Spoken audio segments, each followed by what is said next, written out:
Salam, çox üzlər mövzusunda 60 nömrəli suala baxırıq. Oturacağının tərəfi 6, hündürlüyü 3 kök altı 3 olan düzgün üçbucaqlı piramida ilə eyni böyüklükdə olan kubun səthinin sahəsini soruşur. Eyni böyüklükdə dediyinə görə deməli bunların həcmləri bərabərdir. Biz əvvəlcə düzgün üçbucaqlı piramidanın həcmini tapaq. Düzgün üçbucaqlı piramida oturacağı bərabər tərəfli üçbucaqdır. Bərabər tərəfli üçbucaq olduğuna görə bərabər tərəfli üçbucağın xassələrinə əsasən bunun həcmini tapacağıq. İndi həcmi piramidanın 3də 1, oturacağının sahəsi vurulsun hündürlük. Gəlin həcmini tapaq. Oturacağı bərabər tərəfli üçbucaqdır. Bərabər tərəfli üçbucağın sahəsi a kvadratı kök altda 3 böl 4. a 6'dır. 6'nın kvadratı kök altda 3 böl 4 olacaq 9 kök altda 3. Yəni 3də 1, oturacağının sahəsi 9 kök altda 3'dür. H da 6. Yox, H da 3 kök altda 3 verilib. Baxın. Bu H-dır. H da veriblər bizə 3 kök altda 3. Burada kök 3'ü kök 3'e vuranda 3. Bu 3 məxrəcdəki 3'dən gedir. Olacaq həcmi 27. Deməli, demək istəyir ki, piramidanın həcmi kubun həcminə bərabərdir.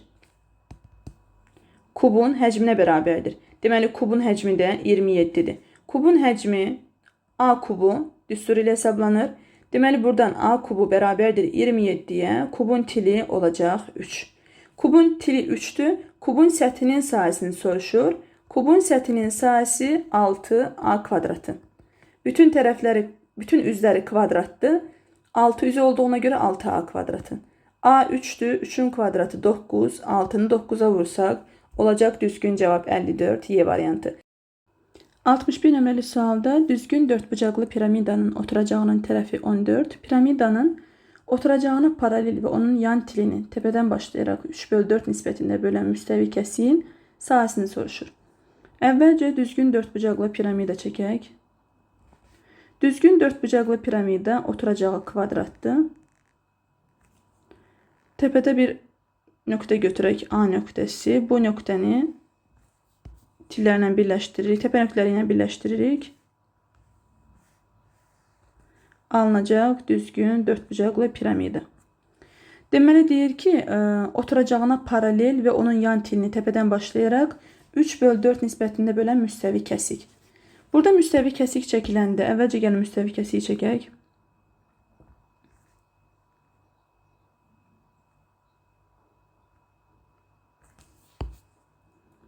Bu olsun bizim müstəvi kəsiyimiz.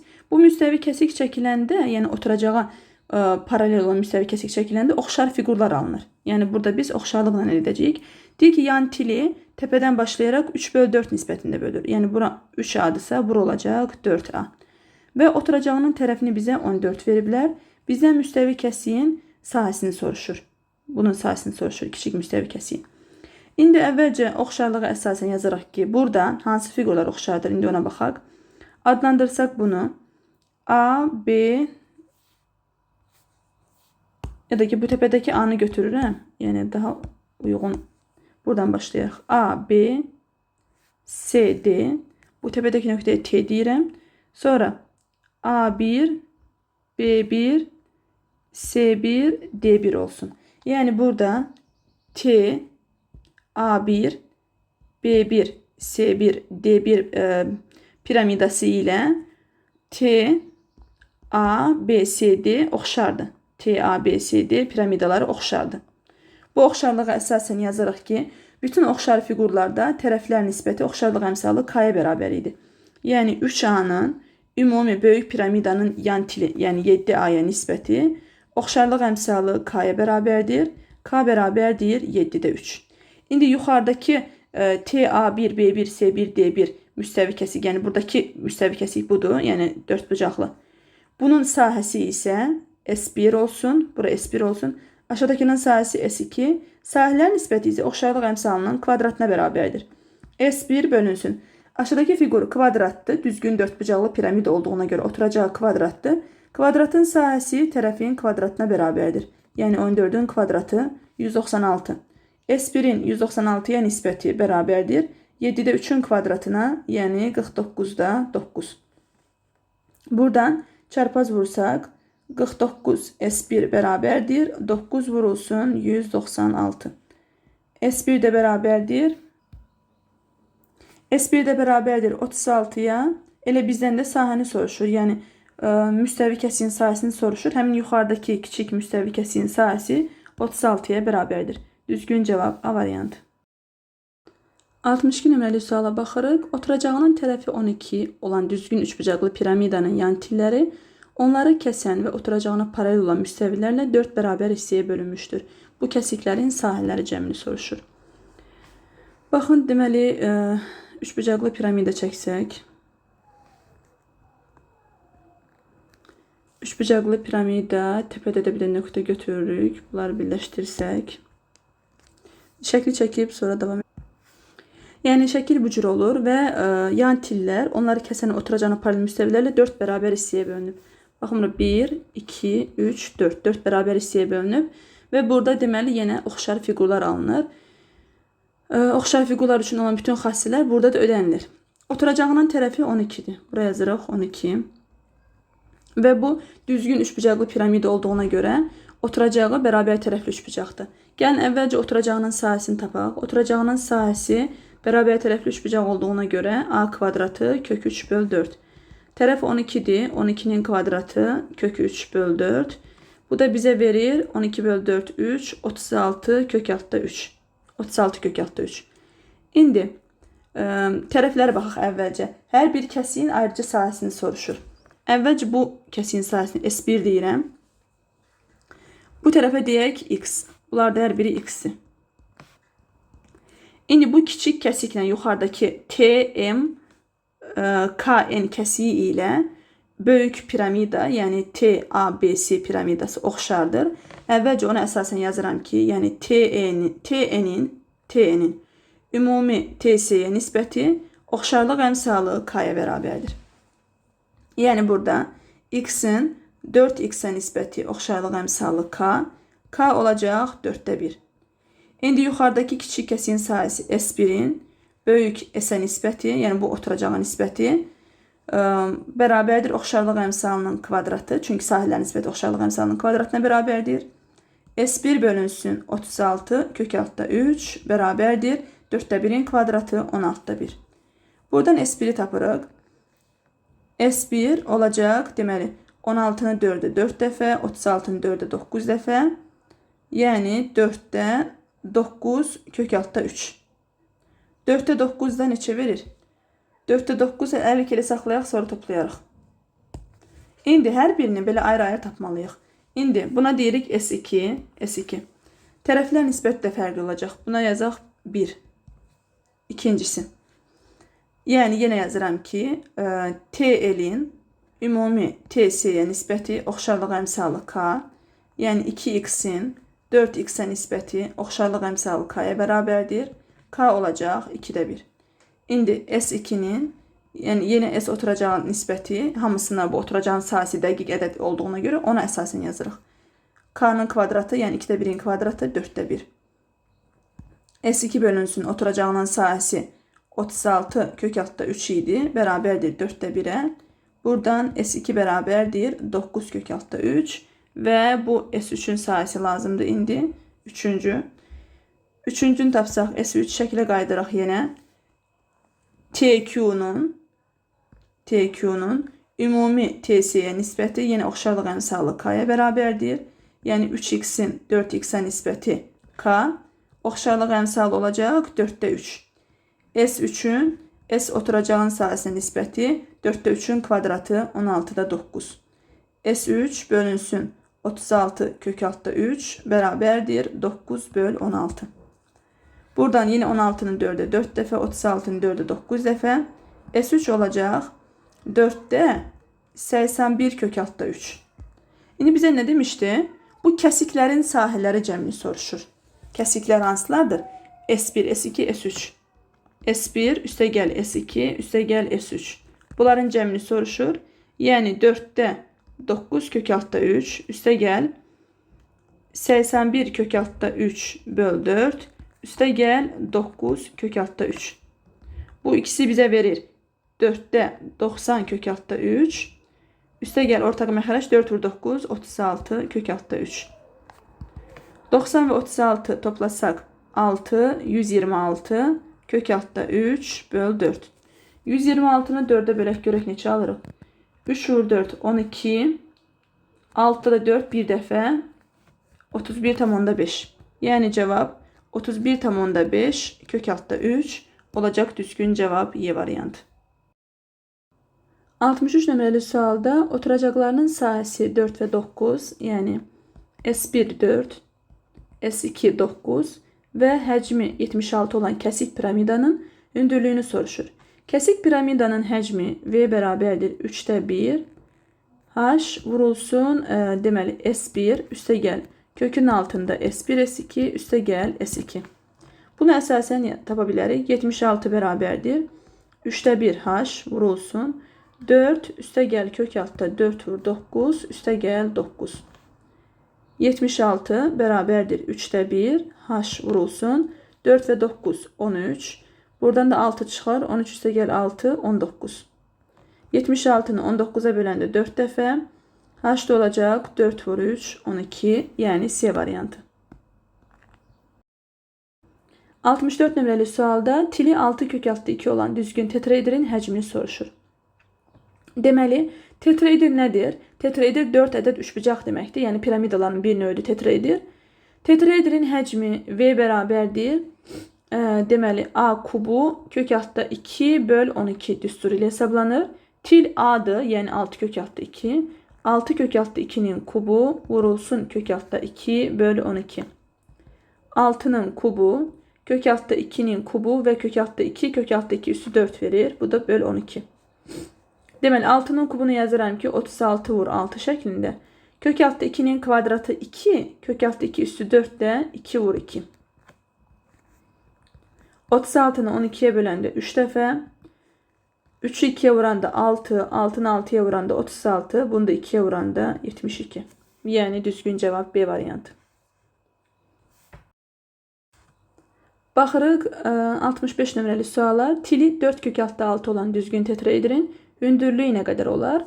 Deməli, tetraeder yenə eyni tipli sualdır. Burada isə hündürlüyü soruşur. Tetraederin hündürlüyü H bərabərdir A kök altda 6 böl 3. Yerinə qoyuruq. 4 kök altda 6 vurulsun kök altda 6 böl 3. 4 vur 6 3'e böləndə olacaq 8. Yəni C variantı. Düzgün üçbucaqlı piramidanın yan tilləri 6 vahid uzunluqdadır. Təpədəki müstəvi bucaqları 90 dərəcə olarsa, bu piramidanın hündürlüyünü tapın. Deməli, yan tillər, baxın, təpədəki müstəvi bucaqlar 90 dərəcəsə, deməli, burada yan tillər cüt-cüt perpendikulyardır. Əvvəlcə şəkli çəkək.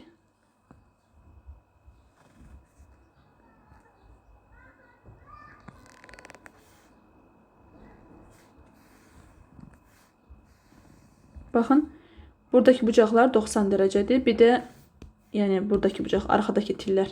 Yəni A ilə B tili deyək. Onlar da yəni cüt-cüt perpendikulyardır. Çünki təpədəki müstəvi bucaqlar 90 dərəcədir deyir.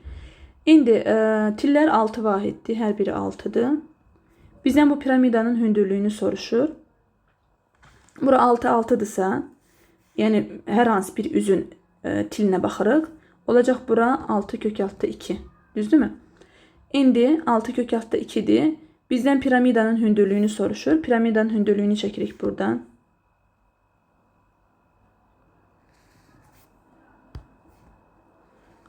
Olsun, bura piramidanın hündürlüyü. Bizdən bunu soruşur. İndi bura O nöqtəsidir. Onu birləşdirirəm. Adlandıraq bunu A, B, C, D. Onu birləşdirəm D ilə. Onu D ilə birləşdirirəm. Buradakı, yəni burada A, O, D perpendikulyardır. Bu O, D oturacaqdakı figurun xaricində çəkilmiş çevrənin radiusudur. Burada 6 kök altda 2'dir. Burada 6 kök altda 2'dir. Oturacaqdakı figur bərabər tərəfli üçbucaqdır. Bərabər tərəfli üçbucağın xaricində çəkilmiş çevrənin radiusu A bölünsün 2 sinus 183'e böləndə 60. Sinus 60'da da kök 3 bölü 2 alır. Yəni A bölü kök altda 3. A 6 kök altda 2'dir. 6 kök altda 2'ni bölürük kök altda 3'e. Bu da bizə verir, deməli 2 kök altda 3, 2 kök altda 6. Deməli bu böyük R 2 kök altda 6'dır. İndi baxın bu üçbucağa. Bu üçbucaqdan biz həmin piramidanın hündürlüyünü tapa bilərik. Pifaqor teoremi. Yəni AO'nun kvadratı ilə OD'nin kvadratları cəmi bərabərdir AD'nin kvadratı. AO böyük H-dır. OD 2 kök altı 6'dır. 2 kök altı 6'nın kvadratı. AD də 6'dır. Kvadratı 36. H'ın kvadratı üstə gəl 24. Bərabərdir 36'ya. H kvadratı 12. H da olacaq 2 kök altı 3. Deməli piramidanın hündürlüyü 2 kök altı 3'ə bərabərdir. Düzgün cavab D variantı. 67 nömrəli sualda kəsik altıbucaqlı piramidanın oturacaqlarının ən kiçik diaqonalı 2 kök altı 3 və 5 kök altı 3 vahid, yan tilləri isə 5 vahid uzunluqda olarsa, onun ən böyük diaqonal kəsiyinin sayısını soruşur. Kəsik altıbucaqlı piramida. Əvvəlcə altıbucaqlı çəkək. Yəni kəsik altıbucaqlı piramidadırsa, oturacaqları altıbucaqlılar olacaq. Biri böyük, biri kiçik. Yəni burada bir dənə təpədə nöqtə götürürəm. Bunlar birləşdirirəm. Bu altıbucaqlı piramidadır. Biraz yəni tam da düzgün çəkə bilmərəm təbii ki. Xətlər də düzgün olmur.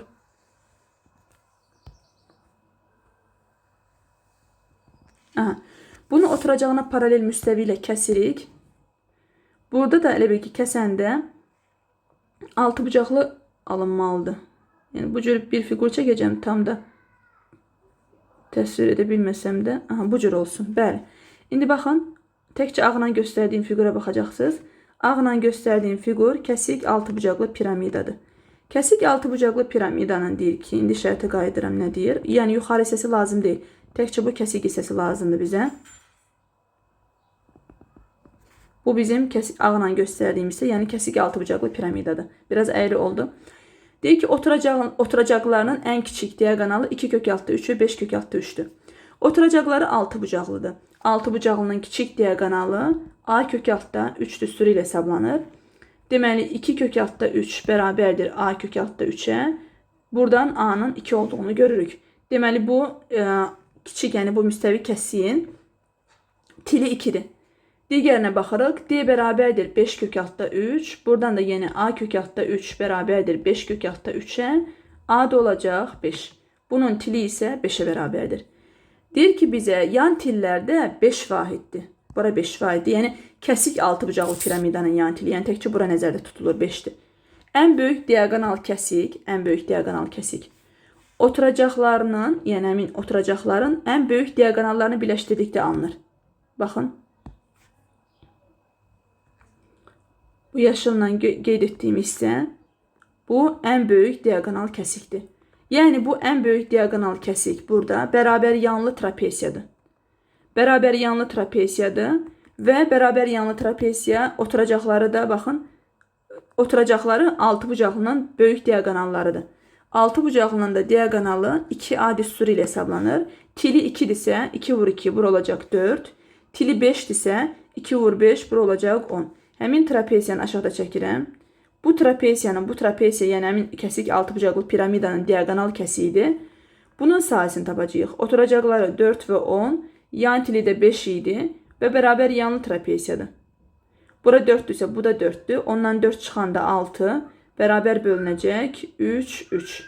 Deməli 5, 3'dürsə Pifaqor ədədləri həmin trapesiyanın hündürlüyünə də qalır 4.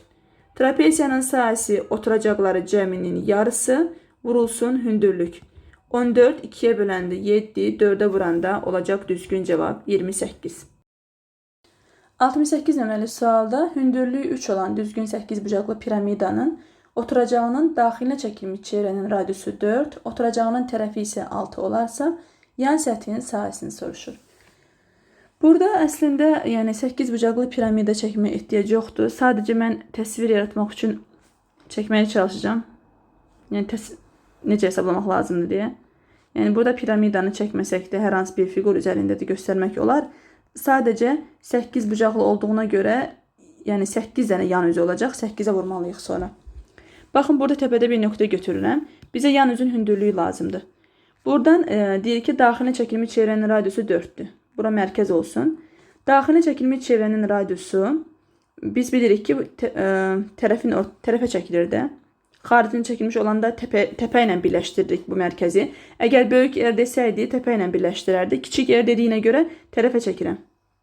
Tərəfə çəkdim və aşağı çəkim ən yaxşısı. Yan üzün hündürlüyünü çəkəcəm çünki buradan. Bunun hündürlüyünü də bizə 3 veriblər. Piramidanın özünün hündürlüyünü 3 veriblər və daxilini çəkimi çevirən radiusu da 4-dür. Baxın, bu A təpəsi ilə bu K-nı birləşdirirəm. Burada düzbucaqla üçbucaq alınır. 3, 4-dürsə bu 5-dir. Bu tapdığım 5 yan üzün hündürlüyüdür, yəni apofemdir. Çünki baxın, bunları digər bu tərəflərlə birləşdirəndə, yəni bunu hər hansı bir 4 bucaqlı piramida çəksək də görə bilərsiniz. Baxın, bu tapdığımız 5 yan üzün hündürlüyüdür. Və həmin oturacağın tərəfini də 6 vermişdilər. Bura 6. Biz bir dənə yan üzün sahəsini bu çəkdiyim üçbucaqdan görə bilərik. Üçbucağın sahəsi 2də 1, tərəfimiz 6. Həmin 6-ya çəkilən hündürlük də 5-dir. Olacaq 6 vur 5, 30, 2-yə böləndə 15. Bizdən yan səthinin sahəsini soruşur. Bu 8 bucaqlı olduğuna görə 8 dənə yan üzü var. Elə 15-i 8-ə vurmaq lazımdır. Yəni düzgün cavab 120. A variantı. Ümid edirəm ki, başa sala bildim. Hündürlüyü 3 demişdi. Hündürlüyü 3 götürdüm burada. Kiçik R-i 4 veriblər. Dediyim kimi kiçik R tərəfə çəkilir. Böyük R desəydi təpəni birləşdirərdik. Təpəyə çəkərdik.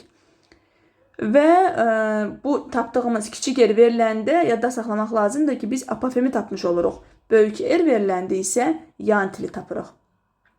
Böyük R olanda, yəni xaricini çəkilmiş çevrənin radiusu olanda yan tili tapırıq.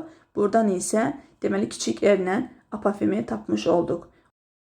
69 nömrəli suala baxırıq. Oturacağı kvadrat olan düzbucaqlı paralelpipedin diaqonalı 13, yan üzünün diaqonalı isə 12 olarsa, bizdən prizmanın hündürlüyünü soruşur. Əvvəlcə şəkli çəkək. Deməli, oturacağı kvadratdır deyik. Kvadratdırsa bütün tərəflər bərabərdir. Əvvəlcə yan üzün diaqonalı 12-dir. Bir də paralelpipedin özünün diaqonalı 13-dür. Paralelpipedin özünün diaqonalını çəkirəm əvvəlcə. Buranı bizə 13 veriblər. Buradan bizdən hündürlüyünü soruşur prizmanın. Bura hündürlüyüdür. Bura bir H yazaq. Və bunları birləşdirəndə biz bilirik ki, bu hündürlük oturacaq müstəvisinə perpendikulyardır. Yəni buradakı bucaq 90 dərəcədir. Və oturacağın tərəflərinə deyirəm mən K. K yox, A deyək də, kvadratdır çünki. Kvadratdır A, A. Kvadratın diaqonalı isə tərəfin kök 2 mislinə bərabərdir. Yəni bura A kök altı 2-dir. Əvvəlcə bu sarı rənglə göstərdiyim üçbucaq üçün Pifaqor teoremini tətbiq edirik. H-ın kvadratı üstə gəl. A kök altı 2-nin kvadratı bərabərdir 13-ün kvadratına. İkinci nə yazmalıyıq? Yan üzün diaqonalı 12 idi. Gəlin buradan yan üzün diaqonalını çəkək. Yan üzün diaqonalını buradan çəkəndə yenə burada düzbucaqlı üçbucaq alınır. Bu da düzbucaqlı üçbucaqdır. Buradan da yenə Pifaqor teoremi. H kvadratı üstə gəl A kvadratı bərabərdir 12-nin kvadratı. Yuxarıda da H kvadratı var, aşağıda da H kvadratı var. Hesablayaq buradan. H kvadratı üstə gəl 2A kvadratı 169. H kvadratı üstə gəl A kvadratı 144. Bunlar tərəf-tərəfə çıxanda A kvadratı bərabərdir 25-ə, A da olacaq 5. Biz oturacağının tərəfini tapdıq 5. Bizdən isə H-ı soruşur. Gətirib burada yerinə qoyuruq. H kvadratı üstə gəl 25 bərabərdir 144-ə. H kvadratı olacaq 144-dən 25 çıxanda 119.